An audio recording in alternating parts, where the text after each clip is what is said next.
My name is Snappy Tiger. What I do is full-time I make fursuits, and it's the only thing I do. Basically, I'm 37 years old. As far as the furry fandom is concerned, I've been involved in it since 1999. First convention was in 2000. Outside of the furry fandom, I golf, play tennis, I go bowling, and I live in White Bear Lake, Minnesota. Basically, I like cats. And when I first started out, it was just a hobby because I needed something for myself.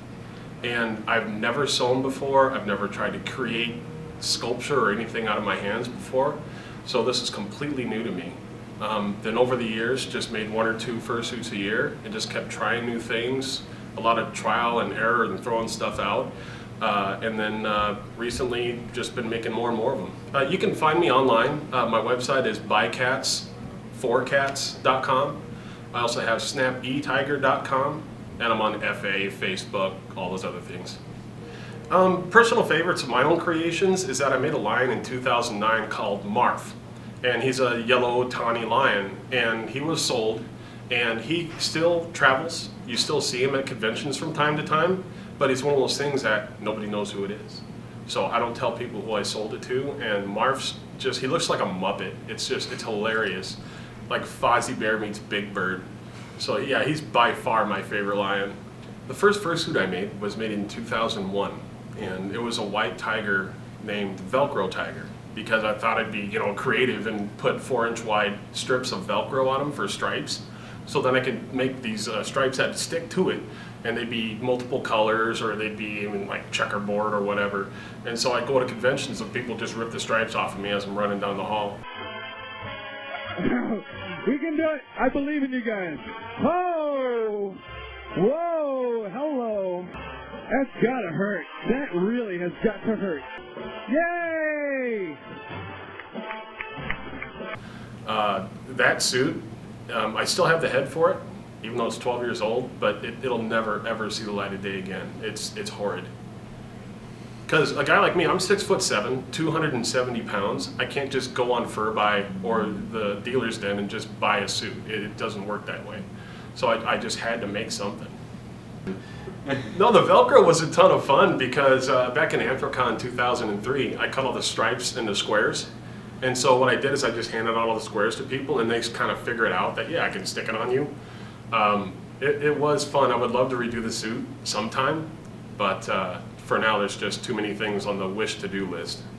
I'd say the time where I figured out that I could actually make something that didn't look like a pile of crap was about 2006, because that's the thing. You make so many things, and you just got to keep going and going and going. And I look back at the stuff I made a year ago, and I just want it to disappear sometimes. Not really, because it's still good, but I'd say in 2010 is when I first felt that I could start making money, doing it for a living, taking people's money and not delivering to them a piece of crap.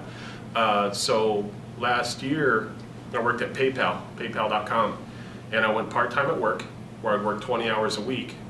Did that from about April through July, and then that's when I quit, went completely on my own, and it's been good ever since. One thing I'm kind of known for in the furry fandom is back in 2002, this video company out of New Zealand, they came over to shoot footage for what's called Animal Imitators. That aired in 2003 on the Learning Channel.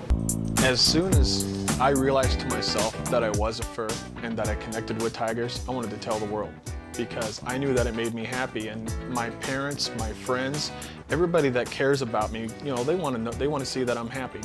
So I'm more than happy to share with people that tigers is what gets me going every day.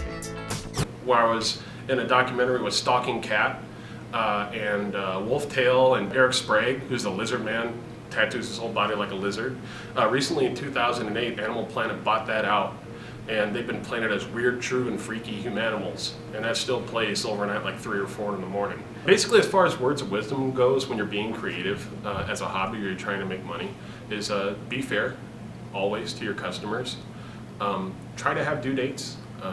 Give people a relative ballpark on when to expect their product to be done, because if you do what you're going to say, people are going to respect you.